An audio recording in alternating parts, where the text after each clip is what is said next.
Hey everyone, welcome to episode 112 of the Lift Free and Diet Hard podcast. I'm your host, Andrew Coates. Today's a really cool first.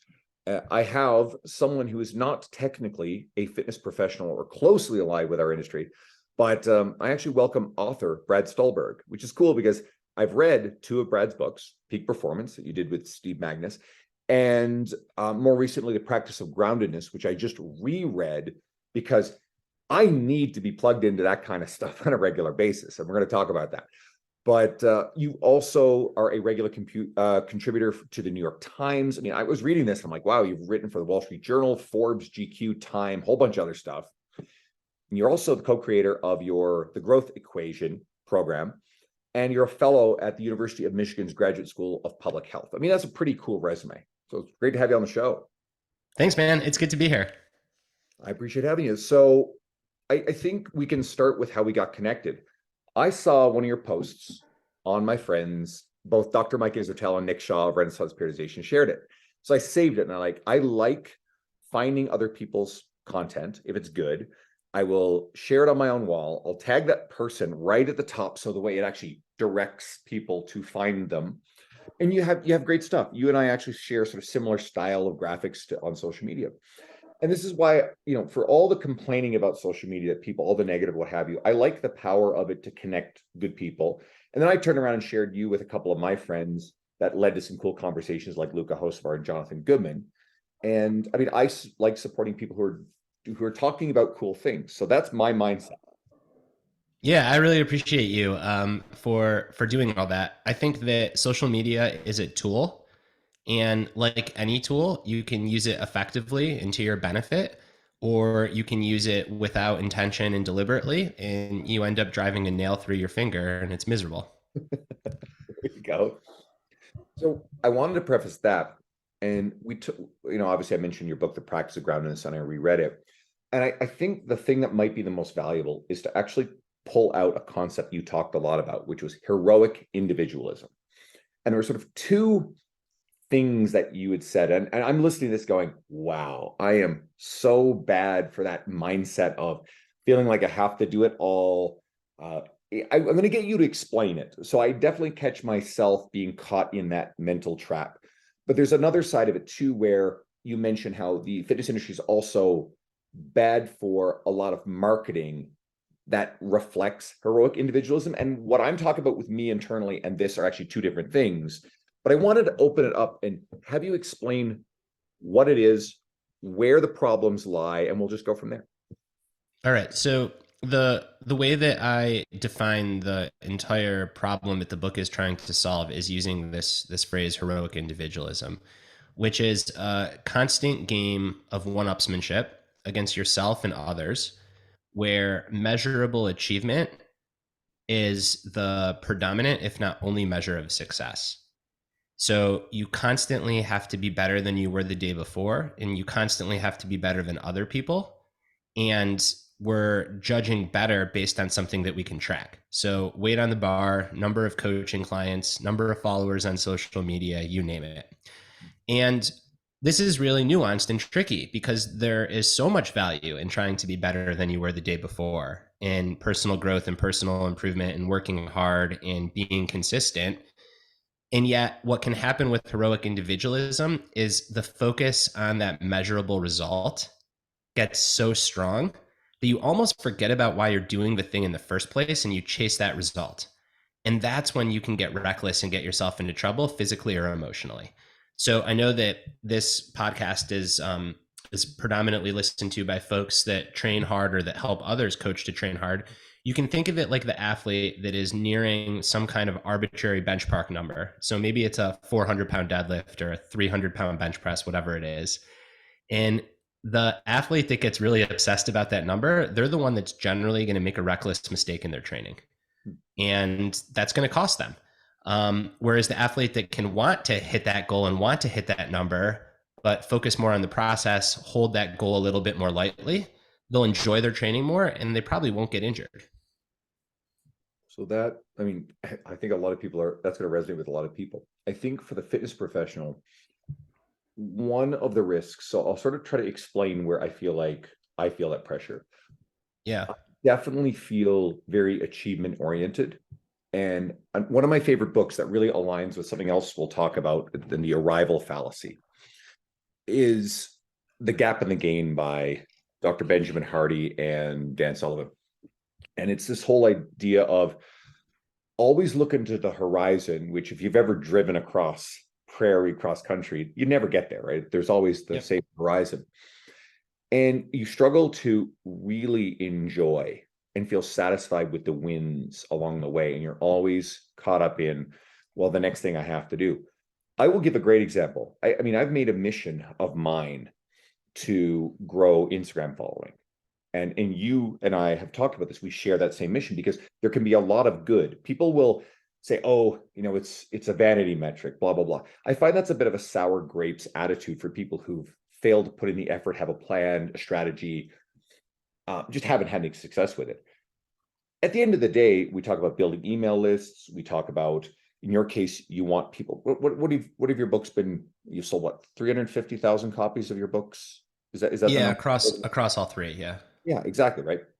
So, and then do you have a third book, Passion Paradox? Am I Passion Paradox. Yep.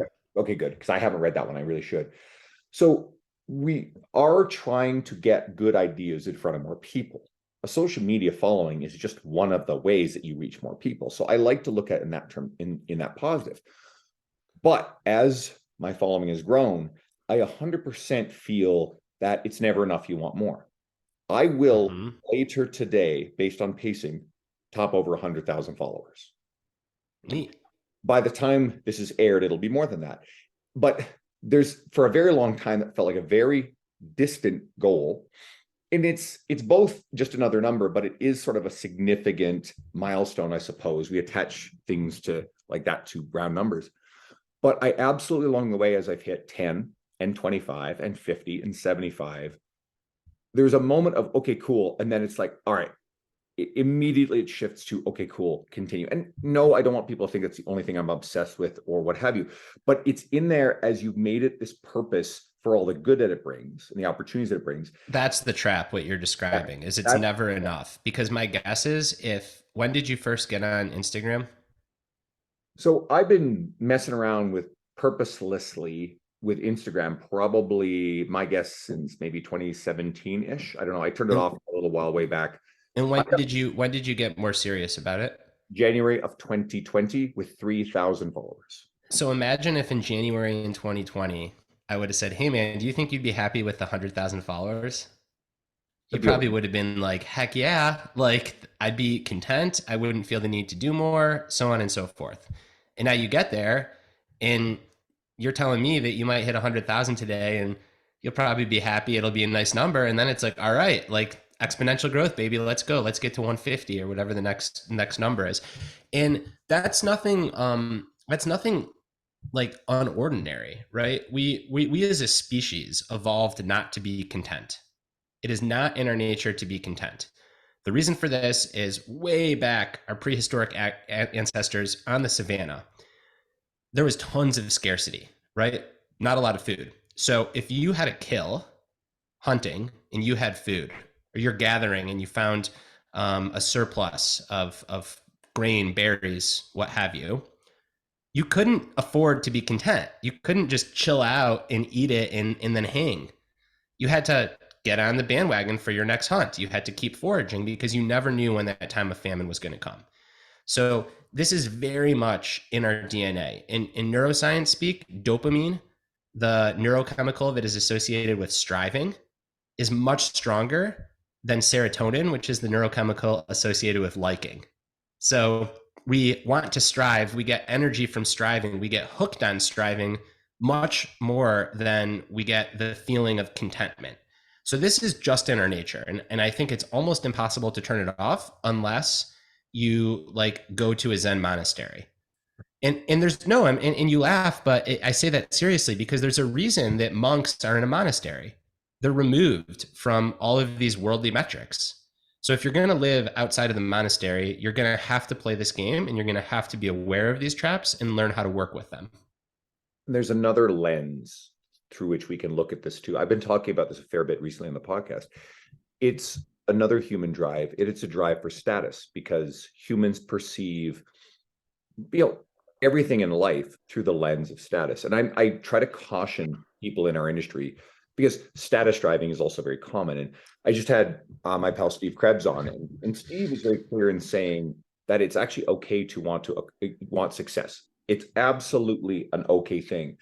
I try to look at things like success and Instagram following and whatever else comes along as a way to support and share other people, share good ideas for the greater good. And I'm mindful of the cravings for things like status. I try to tell trainers, don't seek status, try to build the impact you can have on the world. Status is a byproduct of doing a lot of other things well.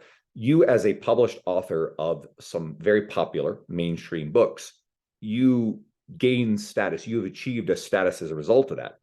But I think one of the things that Practice of Groundedness really highlights, and it doesn't necessarily talk about status, it's sort of the warning to be mindful and aware of these traps and pitfalls. So, and I can definitely see how in our industry, a lot of people crave status. They're in a hurry to achieve status, and they think that if they achieve the status, it'll make them happy. And that's the other aspect of the arrival fallacy too, is, when and you have a slide, you have a post about this, when I achieve this thing, I think I will be happy, and then we're never satisfied. Yeah, it's exactly when then or if then, but it never works out. If I just get that PR, if I just get 100,000 followers, if I just marry that beautiful person, if I just hit 100K in revenue, whatever it is, then I'll be content. And maybe for a day or a week, but 99.9% of people then lose that contentment. And I don't really deal with this problem by telling people that they ought to be more content with their accomplishments, because I think that, again, we're fighting against our biology. I deal with this problem, and what the literature shows is by having people be content during the striving. So it's the oldest saying in sport, process over outcome. There's two mountain climbers, and they both want to get to the peak of the mountain equally as bad. They want the status that comes with it. They want the success, all that. One mountain climber is so focused on the selfies that they're going to take from the peak, the Instagram posts that they're going to share from the peak, how they think that when they get to the peak, suddenly their self-worth is going to be validated, all that stuff. The second climber also wants to get to the peak, but they really enjoy climbing. And the reason that they enjoy climbing is because they climb with a community, they climb with friends, and they stop at night to enjoy the view from the side of the mountain. And they're focused on the craft of climbing every bit as much as getting to the top. Now, what we know is that particularly in climbing, both climbers have an equal chance of getting to the top of the mountain. But the second climber has a much better chance of getting down. The first climber, it's called summit fever in the climbing world. And this is an area that's been researched, is you're so obsessed with getting to that goal that you take reckless risks. You get to the top and then you get caught up in a storm on the way down. You should have been patient. You shouldn't have summited that day. And the way that I like to think about it is this metaphor applies to everyone, right? Like the second climber has such a better chance at a long-term sustainable career, whether it's as a coach, whether it's as an investor, whether it's as a physician. The first climber is going to emotionally burn themselves out, or the research shows get caught up in unethical behavior. I mean, this is Lance Armstrong. This is Elizabeth Holmes. This is anybody that's using performance enhancing drugs illicitly in a federation or sport where they're not supposed to be. It's all just trying to get to that top of the mountain. That's a really good analogy. So let's take the practical takeaway a little further for anyone in certainly my industry and my industry. It's entrepreneurial. It's so it cascades into broader industries as well. But what do you think are some practical takeaways, some things for people to be alert to, some maybe some mindset practices, the things that you believe in, and you're very evidence-based in the way you approach this stuff, that someone listening to this can go, okay, cool. I hear what Andrew's saying, and I feel that too. And this all makes sense to me. Now, how do I safeguard myself? Right. So there's a couple of things that I think are really important. The first is to build community, in not performative community, but real community. People that are close friends, that get it, that are going through the same thing as you, and y'all are going to hold each other accountable when you fail and when you succeed. So when you fail and things go to shit, that community is going to be there and support you because they get it. And when you succeed and your head gets big, that community is going to say, hey man, like right back here on the ground. um, the second thing that I think is really important is this notion of it's better to be a celebrity in your own physical neighborhood or your own physical gym than it is on the internet. And this is hard. And a lot of people say, well, you're only saying that because you already have status. Or Andrew, you only say that because you have 100,000 followers. Easy for you. But I think that the more that we have actual in person relationships in homes, and for those in the fitness industry, I think a lot of that is probably the gym that you work at or the gym that you own or the gym that you train at, the better off we'll be, because those real in person physical roots, those also keep us grounded.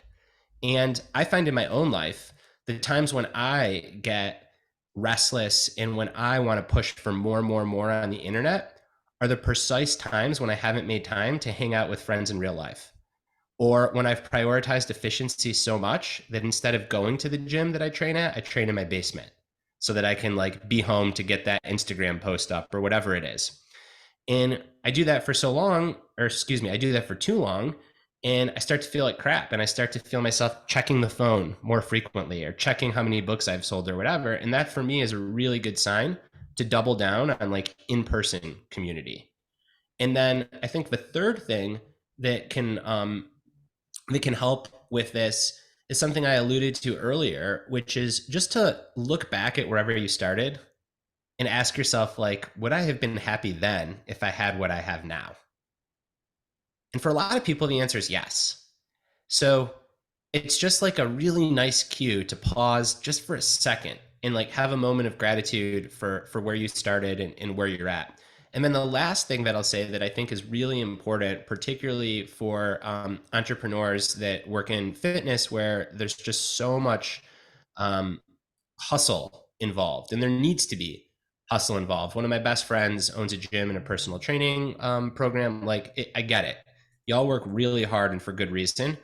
And because of that, it's so easy to like get sucked up in this tornado of like more responsiveness, responsiveness, responsiveness. So I think having some boundaries, even if it feels like it's sucking your soul, is really important. So for this person in particular, he puts his phone and computer away all day Sunday. Digital Sabbath. Gives his brain a chance to like reset. Now, of course, the first 3 hours of that is miserable. He's like reaching for his pocket, feeling false vibrations, super anxious. But then by later in the day, he settles in and he remembers what it's like not to be hyper connected. Digital Sabbath, which is something that it was on a list of things. I've done that in little micro doses where if I'm working on writing something, if the phone is nearby, it's quite a compulsive thing to kind of check messages or what have you. So I will literally, if I'm comfortable on the couch, I'll just chuck the tablet and the phone across the other side of the couch or somewhere I can't reach it, or I will put them in another room. And I do find that I get more clarity. Something else I find helps is if you reframe the mindset, instead of, craving and need to see that dopamine hit of whatever unknown thing I'm going to get next in the inbox, it's to actually reframe it as, here's a momentary challenge where I'm beating the craving, I'm beating that desire. And that makes me feel really good about the effort to, hey, I can put my phone away for an hour or two and things will still be there. And that little mindset shift actually helped me with this, and I'm more productive that way. Yeah, I mean, I think it's a great tool to train self-discipline. Like there's not a better tool than having the urge to check your phone and not checking it. There's limits. Yes. Big limits. Yeah. And I think something that you mentioned earlier is important too, which is just coming back to your purpose for whatever it is that you're doing. Like, why'd you get into it in the first place? And make sure that you're focusing there, because that's when you get yourself lost in the process and all the good fulfillment that comes with that. So in your case, we'll keep using you as a case study, and I followed you on social media to see this now. You said that a big part of the reason you're on social media is to share information, but equally important is to elevate good ideas and connect people. Mm-hmm. And you're doing that all the time. Like I see it.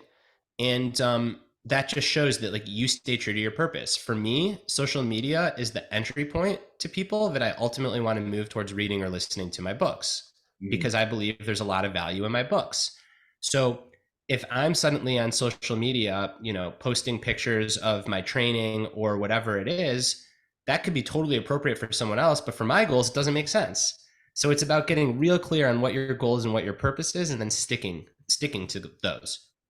And people will see when you're motivated to share and support others, right? And this is why one of the first people I connected you with was Luca Hosevar. And I'm going to mention something you said earlier in context of Luca too. But Luca is a voracious reader. He shares a lot of stuff on his media, and he's got a podcast that it's a sensational podcast. I was a recent guest on it. It was fun.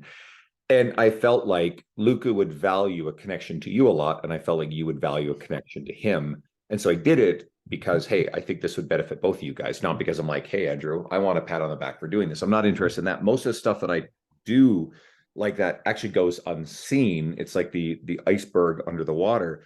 And I'm not worried about scoring points for it. It's a good feeling. And then, I end up immersing myself in the environments, traveling to conferences, speaking at them, where I get to spend time around these friends of mine that I find is that community you talk about.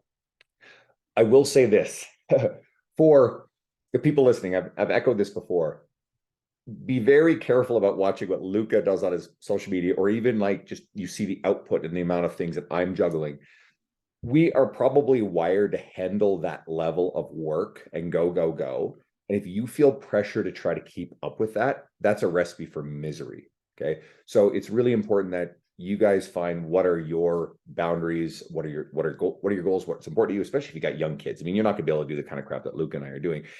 And I even look at Lucas sometimes, I'm like, shit, I need to do more. That's a dangerous thing. But at least I put it forefront in my mind so that way I'm alert to it. And Yeah. you don't, and I think that's a great point because one of the things where you get into the comparison trap is you don't know what's going on in other people's lives.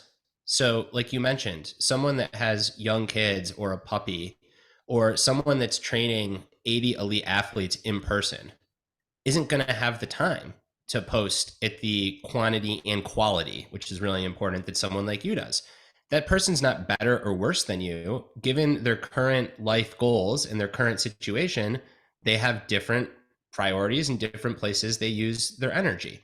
When I'm deep in writing a book, I am not going to be posting as often as when I'm not writing a book.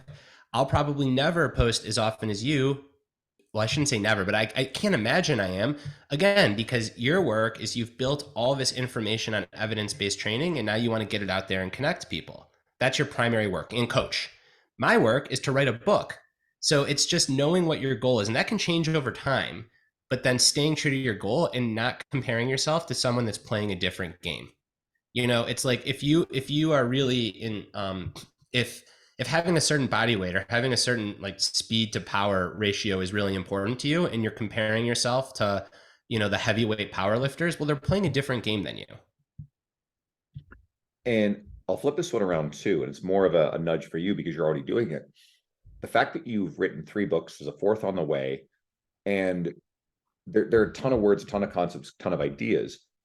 Good content creation, when social media is really just a very surface level touch point. We tend to have more surface level thoughts that will hopefully get people to build a relationship. And then that's where, responding to messages, thanking people, responding to comments goes a long way. But then it can lead people into the more applied things, whether it's my training articles for T Nation or muscle and fitness, or maybe it's some of the more career success concepts. Maybe it's going and seeing me speak at a conference. For you, like you said, it's about getting people to read your books, but you can also take all the stuff that's in the books, tease pieces out into social media, and then use it to lead people back to the books for a deeper dive into those concepts. So you have a giant reservoir of content for social media that I know you've already been pulling from. And this is what Jonathan Goodman does. And I introduced you to Jonathan as well.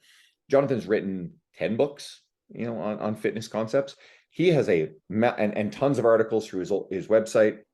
Jonathan has a gold mine of stuff that he's basically just been digging through to share social media. And Jonathan, we got on a call a while back, went over social media strategy. He executed on it, and he's blown up his following. But Jonathan's also got a well-known legacy in the industry too. And he's got a lot of career capital. You have a lot of capital with these books. And every time you write another book and it gets out there, that's more capital. And it's also more of a people when they decide whether they're going to follow you or not. This is something I try to teach people. There's a degree of external fame outside of what the specific content is. You want good content. People will follow for good content. But if they look at the bio and they go, oh shit, this guy, whoa, he wrote, hey, I read that book. Oh, I got to follow him, right? Or, they're like, oh, he's a published author. That, and again, we're talking about status again, but we're talking about career capital that validates someone's choice to give a little piece of their time in their life to follow you, which potentially takes space away from seeing a photo of their friends' kids. So, Yep. Which is the biggest trap, by the way, and something that that I think about often. And I have a couple of friends that like I'm really just trying to break open their brain and help them realize this is what's your goal for using social media? That's the first thing. If your goal is simply to have fun or to stay in touch with friends, that's fine. Then share as many pictures of your life as you want. That's why you're using it. If your goal is to grow in a specific area and provide people with information in that area, unless you're a freaking Kardashian, stop with the pictures of like your frozen yogurt and where you went out to lunch. Nobody cares. Now, I want to be clear and withhold judgment. If you're using social media purely to keep up with your friends, that is the entire purpose of the thing. But don't expect yourself to grow a following outside of those friends unless you're a Kardashian, because nobody cares. And such a big trap is they start to get people on social media into their stuff and they want to feel cool and liked and all this stuff. So then they start sharing more personal things. And it can be dangerous because now everything that you do is a part of your brand. So your whole life has become your quote unquote work. And B, oftentimes that stuff doesn't resonate with people. So if you're a fitness professional, there might be a time and a place for you to share images of you training or you working with clients because that validates, that shows you have skin in the game. And sometimes it's actually a helpful communication tool. But if you're a fitness professional and you're constantly sharing like your smoothie, people are going to get annoyed with that because it's annoying. and I think you can do a really good job because there's a flip side to this, and I think it's a balance. People also want to have a bit of a relationship with you. And I think your stories are a good place to let people see more of that versus the wall posts. It's funny, Mm-hmm. I was going to make a point and you said the phrase skin in the game, which was perfect. I'll use Nassim Nicholas Taleb as an example. One thing, and it's a bit of a pet peeve of mine with authors of books, when you follow them on social media, usually Twitter is the bad place for this, and then they get very heavy. I find it's the same thing with celebrities, with actors, musicians, and they get very hard into their political, social, ideological belief systems, especially if they're particularly combative about it. I think Scott Adams is a really good example of this The behavior. Dilbert guy, yeah. Yeah, the Dilbert guy, and it's like, Nassim Taleb. Honestly, his writing is some really good ideas. He has a talent, and I've said this before, he has a talent for being pompous and arrogant to the point where he makes everybody who's reading it, he's trying to make you feel like he's smarter than you and he wants you to know it. But then he's not a very nice guy on social media. He gets into some really pseudoscientific nonsense. So I had to unfollow him a long time ago. And there are countless other examples of celebrities. And it's not that I follow the ones who align a little bit more with maybe the ideology that I have versus the ones that don't, because I'm really don't subscribe to these extreme ideologies anyway. But it's just the fact that they're so determined engaging this stuff heavily. I'm just like, I'm really interested in your ideas because of the books you wrote. And Yeah, I think the heuristic I use is you can think that you're capturing an audience, but sometimes that audience captures you. Um, for me, the prime example of this is I think you mentioned Scott Adams, Jordan Peterson. The internet ruined his brain, at least in my opinion, right? Like he was 10, 15 years ago, he was like the world's probably foremost like Jungian psychologist. And he had this podcast that was all about like ideas from religion and myth and how they overlap with modern psychological science. And it was really fascinating, great stuff. And then he wrote those books, what is it, 10 rules or 12 rules for life, and those were fine. Like there's nothing wrong with those books. I think they're kind of simple, but like there's good information, you know. No one's going to pick up that book and be worse for reading it. But then something happened like 2.5, 3 years ago. And I think what happened is he got a lot of fame from those books. He got this huge internet following, and he gravitated to like extreme beliefs on so many topics that have nothing to do with his area of expertise. And also the quantity of that guy's tweets. He tweets like 19 times a day, which I just don't think is great for your brain. Um, that to me is an example of a trap where he thought that he was growing and capturing an audience, but that audience was actually capturing him and changing how he thinks in a way that probably doesn't align with what his initial values were. So myself and my collaborative partner, what we always like check in on with each other is like, don't lose your mind on the internet. Now, the bright side is if you have decent ethics and values, you'll never get big enough to lose your mind on the internet because there just aren't enough people. Like, you know, your following will max out at a certain point because unfortunately, they're just the audience isn't that big for people that want like moderation and evidence-based fitness advice. What they want is like, you know, pictures of Thor deadlifting, which is fine, but that's not your game. Yeah, funny. Speaking of Thor, Hafthor Bjornsson, I walk into the gym that I contract out of a couple of weeks ago, and he's there because he's got ties here to Alberta. His wife's from this area, so I just went up and said hi to him. Nicest guy ever, right? So He's an animal. he's a monster. He's huge, huge human being. And your Peterson example is a good one. And Peterson is a very contentious figure in my industry, and I refuse to get involved in these sort of ideological things because figures like Peterson or Elon Musk or Rogan, and they tend to go to one side of it, and then there are figures on the other side of the spectrum, and they become. But in our, I'm going to use R because I'm enough in fitness, but certainly in your industry, I don't think you see as many like, you know, utopian communist kumbaya singers as you do like gravitate towards the Andrew Tate, you know, the system's out to get you.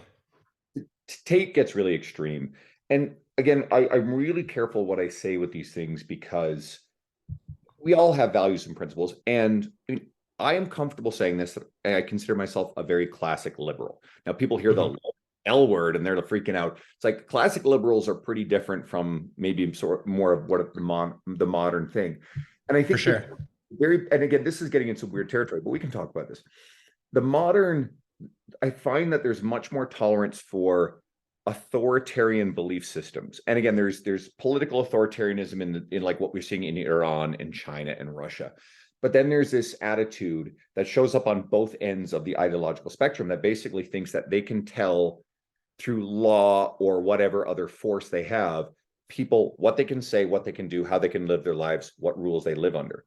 And I tend to be more on the other end of that, where it's like, I'm very based on, you know, I don't think that stuff is really good. And I like a little bit more of a freedom to do most things as long as it's not infringing upon other people's rights. Totally. And that's lowercase L liberalism. I mean, that's the definition of liberalism is like you make progress by giving people freedom to do most things unless they're harming others. And the best ideas end up winning out. And I hear you. I think that there's a lot of on the right, it's like a more authoritarian tilt, and on the left, it's more like thought policing or like, you know, dialect policing. So what you can say and what you can't say. And it's funny, we're into this territory. Hopefully people find it interesting. It's definitely something that I don't talk about too often, but I'm glad to do it with you because we'll be careful with this one. Yeah. And it's what I'm going to say. Like, I think that the biggest thing is it in good faith? You know, like let's take this issue of gender. If somebody misgenders someone and it's in good faith, meaning it was an accident, they didn't intend any harm, and that's clear, then to me, the response ought to be, don't worry, like no big deal. You know, I have clinical OCD. It sucks. Clinical OCD is really bad. Sometimes people are like, oh, I'm so OCD. Well, I don't sit there and be like, I can never talk to that person. They're evil. Like it's in good faith. They didn't mean harm. They're uneducated about this thing. And if it's a true friend, I take time to educate them. Whereas if it's not in good faith and someone's intentionally doing it to be an asshole, then that person's an asshole. And like, to me, that's how I like to think about the current moment that we're in. And there's a lot of in bad faith actors that I do think should be punished by the market, quote Mhm. unquote, canceled, whatever it is. But then I think there's a lot of in good faith actors that are getting punished that don't deserve it. I think, And I think the internet is the worst place for this because there's no context. and I think you explain it really well there, especially at the end. I think I'm going to give everybody something actionable here. You won't see this stuff on my media. I don't talk about belief systems because, individual things might give people the wrong impression that I am further along the spectrum on either side of it based on that individual issue, when it's actually quite nuanced. And I'm just simply not interested in attracting the tribe Yep. especially the extreme tribes that tend to be drawn to this kind of crap. Yep. I certainly don't believe that I belong in either of those tribes. I'm not interested in immersing myself in media that is a perpetual outrage, whether we're either wound up into outrage by the people we agree with, or we are outraged by seeing the things we disagree with, which is both sides' endgame, which is why I refuse to follow this stuff. I don't want to be exposed to it. And it's not about being ignorant. It's not about putting my head in the sand. It's about I can have a much greater impact on the world Bingo. You're with, not making a freaking difference by your tweet. yes. Now, I will say that, and hopefully I don't piss off too many listeners. I doubt it because you have a very evidence based approach yourself. One area where I personally broke this rule and I lost a ton of followers. But like you said, my background, my graduate school is in public health, Mm. and I'm a fellow at the University of Michigan. And during COVID, in particular around vaccination, I thought that there might be some people in my audience that fall further, let's call it to the right on the political spectrum, but like my stuff. So I thought that perhaps I could reach some of those people, not in a you're a loser or you're dumb if you're anti-vax, but in a hey, like I get it. This is a scary time. COVID's scary. Like a vaccine that was developed fast is scary. And yet, like, here's how trials work. And by the way, that supplement that you're taking that's called immune booster hasn't been tested on anyone ever. And that could literally be someone's urine in a little pill capsule. So if you're willing to take that, like perhaps like DM me and I'll share with you why I am okay getting vaccinated in the research that I've seen. And unfortunately, that's a terrible mistake. I spent like a month just getting like the worst trolls, and I probably didn't change anyone's mind. And I think that gets back to your philosophy, which is like you're probably not going to change someone's mind on the internet. So if you're going to try on some of these issues, pick your spots, Mm. and otherwise, like do it out in the real world. I would have been better off like volunteering in a vaccine clinic, to be honest, in hindsight. And there's a lot of truth in that. It is going to bring a lot of stress. I mean, I won't touch that particular topic with a 10-foot pole. I'm not an expert in public health. I'm not a physician. And I think that a lot of fitness professionals can get caught in the trap of on either side of the aisle on these issues. And this is a particularly polarizing one. They get into these traps where they start talking about their belief systems. And I think we have a problem where we have bad faith actors on both sides of the aisle on most issues. And I think we have very poor messaging on one side of the aisle, and we have a lot of grifting on the other side. And quite Yes. frankly, I just don't want to go near that stuff. Yeah, you're smarter than me. And I sometimes you think get, you're smarter than me. Maybe I'll change my mind, but for now, you're smarter than me. But you're right too, because you look at the most popular people, at least here in the states, and I don't know if you see this in Canada too, in both sides of the aisle on social media, and they're all the most divisive. and it's on They're like wind up dolls. Like their whole purpose is just to stoke rage and then capitalize on it. That's exactly it. And so this is what I try to caution fitness professionals on. You may have some very strong beliefs on this stuff. I understand that.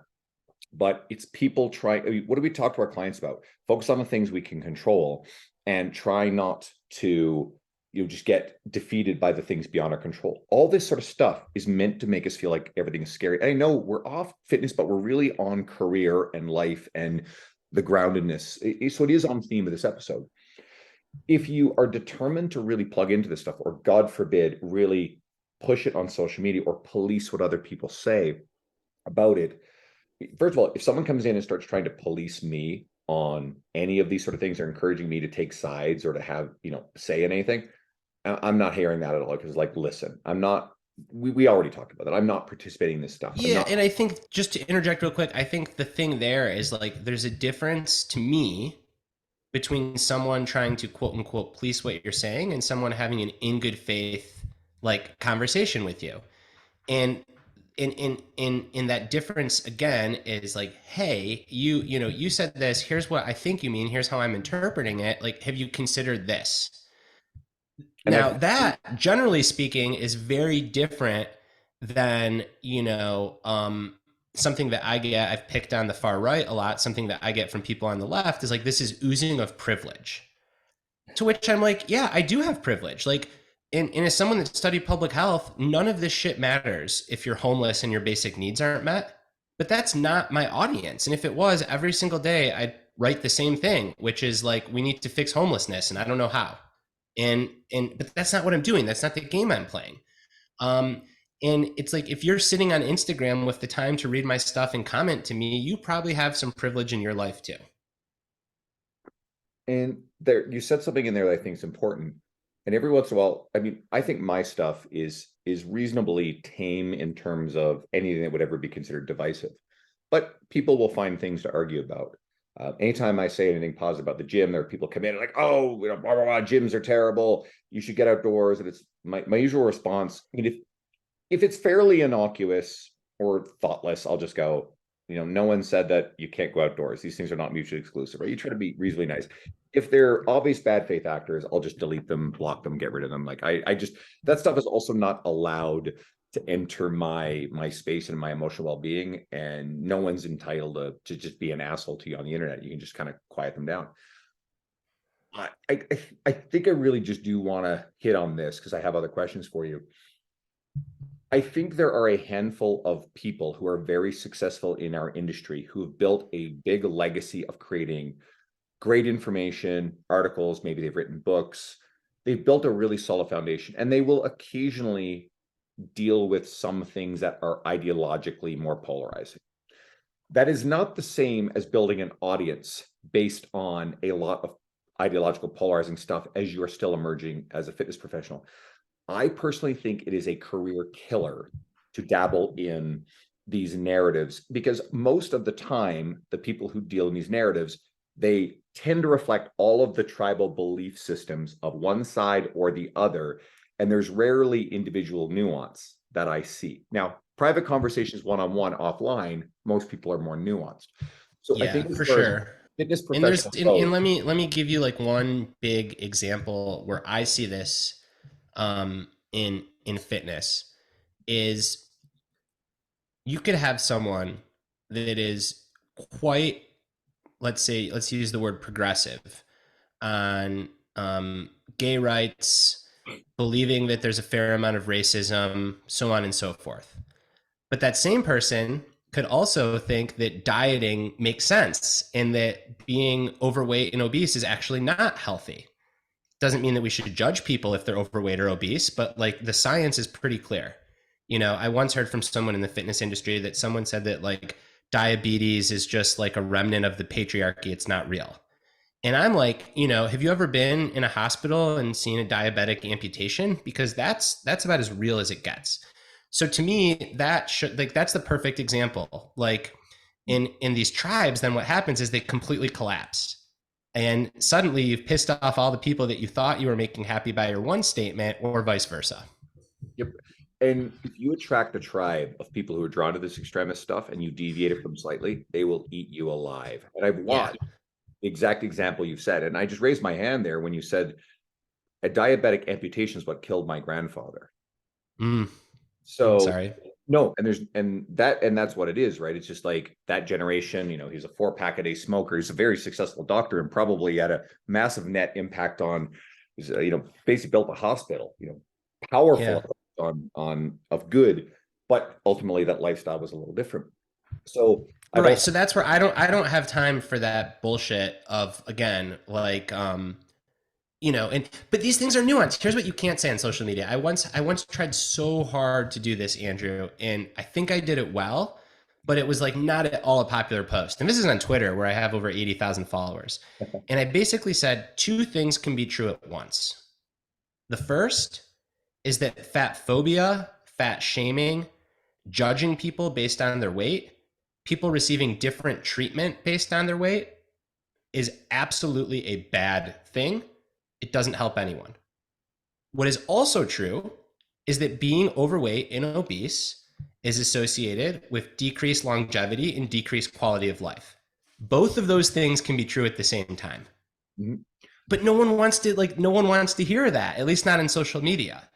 And what all the research shows is that the way that you help, and you know this better than we, the way that you help someone on a weight loss journey is to get rid of the guilt and shame while at the same time keeping the hunger to lose weight because you want to be healthier and you want to be able to do things that you can't do when you're 20, 25, 30% body fat.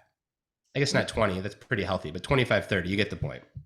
And depending on if it's a man or woman too, because I was just going to say there's all this nuance. Yeah. But a you man get the who's point. at 30% body fat is high, whereas a lot of women could be at 30% body fat. It's And perfectly be normal. quite healthy. Yep.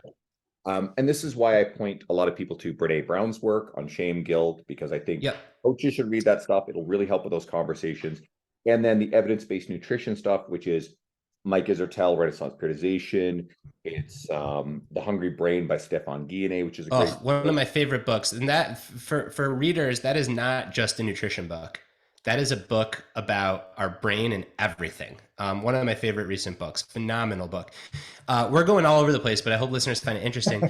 As a result of The Hungry Brain, and now I'm going to like do a little one-on-one nutrition session with you for myself. As a result of The Hungry Brain, I got this idea in my mind that I don't want to get over 200 pounds. And I'll tell you why. I used to think that it was purely calories in, calories out, and that's what determined weight. And it is calories in and calories out. That's still my understanding that determines weight. But the amount of hunger that we have seems to be quite related to what we get used to. So my concern is that if I want to get really big, because I power lift, and I'm not, everyone listening to this probably lifts more than me, but I'm better than a newbie. So I'm trying to get strong. And part of me is like, oh, like I want to really go for this. I'm 5'11", I want to get bigger and lift more weight. But then another part of me is like, I don't think it would be healthy for me in my lifestyle to be 220 or 230 when I'm age 60. And I'm scared that if I get that big, unless I really focus on it, it's going to be hard to get under 200 pounds again. So that was my biggest action item from that book. And then my goal shifted for me. And again, within my lifestyle is I want to get as strong as possible, training no more than 5 days a week because I got other things to do, and at no more than 205 pounds. So that book really had a big impact on me. And then I look at like former athletes and I cannot unsee The Hungry Brain, because you look at an NBA basketball player that was, 6'5", 240 freaking muscle. And then 6 years later, they're the same weight, but the muscle's gone. And these are some of the most disciplined people ever. They're playing in the NBA. I just think like hungry brain, hungry brain, hungry brain. I coach a former NFL player, and yeah, he's a big dude who's one of his goals is to drop some weight. And it's hard because your brain gets used to being that big. And you, like you said, calories in, calories out absolutely is the fundamental truth underlying everything. But what the Hungry Brain does really well is the psychology and the physiology of the hunger hormones, leptin and ghrelin, and Right. how those things function as a thermostat for Yes. appetite is the best way to look at it. And all of the things that go along with the body's evolutionary wiring, again, psychologically and physiologically, to prevent us from starving in a world that, at least in the Western world, where starvation is rarely a concern anymore, we now have this overabundance, and our evolutionary wiring works against us, which is actually the primary reason why we have, a quote, epidemic of obesity. So Yep. I encourage everybody, every coach, to read that book. There's going to be a really good nuanced understanding. I recommend it to clients. My client, Larry, anybody who's on my social media loves Larry. He's a 72-year-old who's really strong. And he read it and he thought it was great. So sometimes it's just getting these ideas in front of people, and it may take time for them to percolate in your brain or you to act on them, but it's a good tool set for coaches to have. We don't have much time left, but this has been a fun and interesting conversation. And again, everybody listening, I hope people less get caught up in thoughts and comments that maybe deviate from your ideological lens, and more about a filter to, maybe it's, if you're really serious about growing on social media, growing a career in this space, you seeking authority in this space, to really approach those conversations with caution. I've mentored coaches where, and one in particular, where he really struggled because he would get very immersed in these ideological conversations with clients. And then we had this sort of similar conversation about the net negative that impact it was having with those clients, and how his mindset was always focused on this stuff. And he was always in a state of enragement and distraction and irritation because of the existential threat of the opposite tribe's behavior. That's kind of the thing that both sides push, is this existential threat of everything horrible that will happen if we let the other side get their way. And got him to just kind of focus on the client in front of him, his goals, what have you. And the moment that he unfollowed all of the trash that he was following and focused on the client and his own reading books on development, his income started growing, his clientele got more stable, and he's noticing he's having a greater impact on the world, helping the person right in front of him. And he's more fulfilled, he's happier, there's less anxiousness and anxiety because he's not plugged into all this stuff that's designed to get him mad. And if anyone's listening to this kind of feeling, if you were in any moment like mad about anything that either one of us said about this stuff, or I want you to actually take a step back and question it and ask, all right, what's really going on there? And is this actually interfering with your ability to do what matters most, which is to get people healthier, share good messages? And maybe it's time to unplug from the people, the bad faith actors, the grifters, and even maybe some of the well-intentioned people that you really agree with, but you realize that this messaging is still distracting you and it's not good for your emotional well-being. And you'll be fed this narrative that if you turn a blind eye to this stuff, that you're ignoring it and that's bad. You can still, I really believe this, if you put yourself in a position where you grow your platform, if you grow your income, you made a comment about volunteering. If you can have the time, because you're more financially successful, to go and volunteer in places that you're passionate about, or donate money and financial resources to support causes you care about, that does a lot more than making a post on social media, lecturing the bad people of the wickedness of their belief system, and then patting yourself on the back in this little echo chamber that you live in and feeling good about a job well done, when in fact you've actually done absolutely nothing to make the world a better place.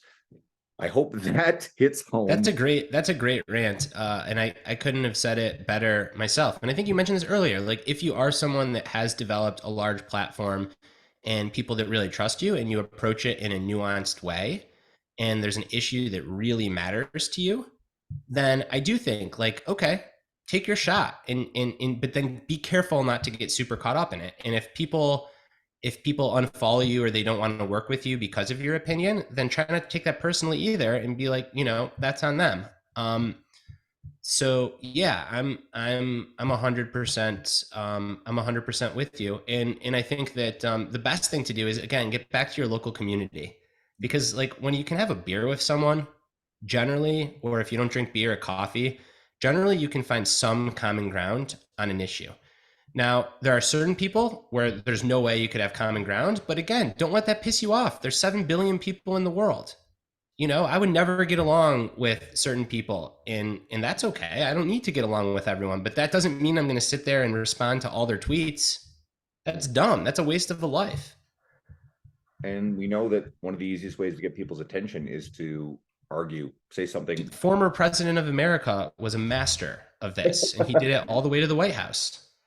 We're not even touching that. I'm Canadian. That's one that I don't think I could actually enjoy having a beer with. I shouldn't say I'd probably enjoy it. It'd be very entertaining, but it would be hard. I have a rule. I generally try to steer clear of all politicians.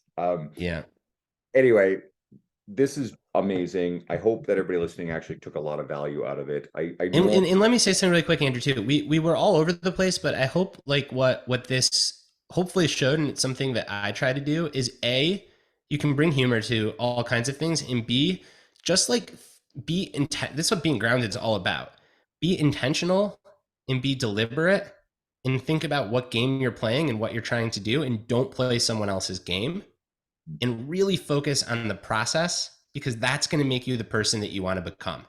So if you want to become a great power lifter, obsessing about, hitting 1,800 pounds or 1,700 pounds, whatever it is, it's not going to make you a great power lifter. What's going to make you a great power lifter is training hard in a community of other people that get it with good coaching. If you want to be a nuanced intellectual thinker, well, following a bunch of people on either extreme on social media, it's going to turn you into an extremist. It's not going to turn you into a nuanced intellectual thinker. So ask yourself, like, what's the person you want to become? And then immerse yourself in that process and surround yourself with people that get it and that have similar goals. Doesn't mean people that are just going to say yes to you and agree, but that have similar goals. I mean, you mentioned, on kind of like big picture intellectual things. I love to spar with in good faith conservatives because that's how I get better and smarter. And sometimes I change my mind and I learn things. So it's not to say like avoid other people, but find people that want to play the game that you're playing and do it in good faith. And then those are the people to surround yourself with, and those are the groups to be in. And I would say do it in a forum that's more conducive to nuanced conversation. Yes. Generally speaking, public facing social media is not. Yeah. I definitely want people to check out your book. So A, where can they follow you on social media? B, the books, and C, you have a book in the works. So any timetable on that book, what it's going to be about.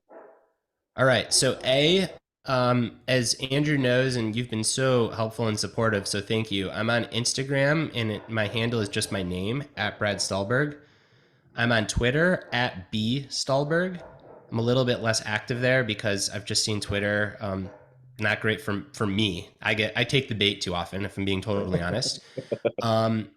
My books are available wherever books are sold. So if you're in the States, Barnes and Noble, Amazon, your local bookseller. If you're in Canada or Europe, Amazon Canada or one of the European suites for Amazon will work.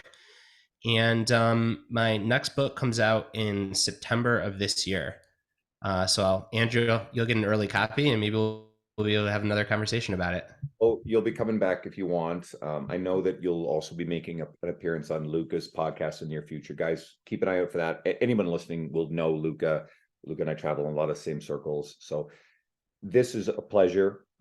And I think everybody listening, if you get into our social media, you'll find them fairly devoid of political, ideological discussion. So this is sort of a rare treat. But it's fun to do this stuff. And I think we showed people how to do it. And if you are new to me and you found me through Brad's Media at all, well, I would say just you can take a look through my guest list of my previous. Oh, I'll just do the quick plug, man. If you're new to Andrew and you found Andrew through me, there are very few people out in the wide world of fitness that are doing it in a way that aligns with the values of sustainable excellence. So thoughtful, evidence-based, rigorous, lots of discipline, but also lots of compassion. And there's not a better source on Instagram, at least I found, for evidence-based fitness that is a good mix of motivation and inspiration, but also hard truths about what works, but always from a place of compassion. So if you're not checking out Andrew's stuff, you should. That's my plug. And I think with the podcast itself, if you scroll through, I mean, we mentioned Mike Israetel and Nick Shaw, they've been past guests. I think some of the people listening will probably really appreciate people like Molly Galbraith and Sohee Lee. Sohee in particular exudes a lot of the things that you just said too. So, but either way, maybe scroll through. There'll probably be people you recognize and you may want to stick around. But in the meantime, for everybody else, if you're not already following Brad, go follow his Instagram. His Instagram's really good. I find myself liking it all, sharing it all. I like the format. And we've been jamming a lot on kind of how to go about it. So it's one of my favorite types of conversation. Brad, thank you. I appreciate it. And again, guys, go check out The Practice of Groundedness. This is the kind of book that gets away from the pressure to hustle. And I think it's a good complement to, like, I like Gary Vaynerchuk. I really do like Gary V. I think there's a lot of good stuff there, but you also have to kind of place a limit on that kind of mindset. And I think your book is a really good complement to that kind of stuff. And there's a place for it. Anyone that gets fitness gets this trade-off, right? Because sometimes, in the words of my good friend Steve, sometimes you got to go see God. You got to go to the well. And you got to do a 10 out of 10 session. And you got to be curled up in the corner in the fetal position. You got to pull the all-nighter. You got to go all in for a period of time. But anyone that's trained, any good athlete knows that you cannot do that sustainably. You cannot do that all the time. So you've got to pick your spots to go to the well, and then you've got to figure out a way to be really consistent, which requires a fair amount of rest, a fair amount of groundedness. And that's how you play the long game. At least that's what I think, and that's what the evidence shows. Let's leave it there. Brad, thank you so much. Everybody tuning in, thank you guys so much. I'll be bringing you back another great guest next week. Thanks for, just being here for the long haul with me. I appreciate you guys. Thank you.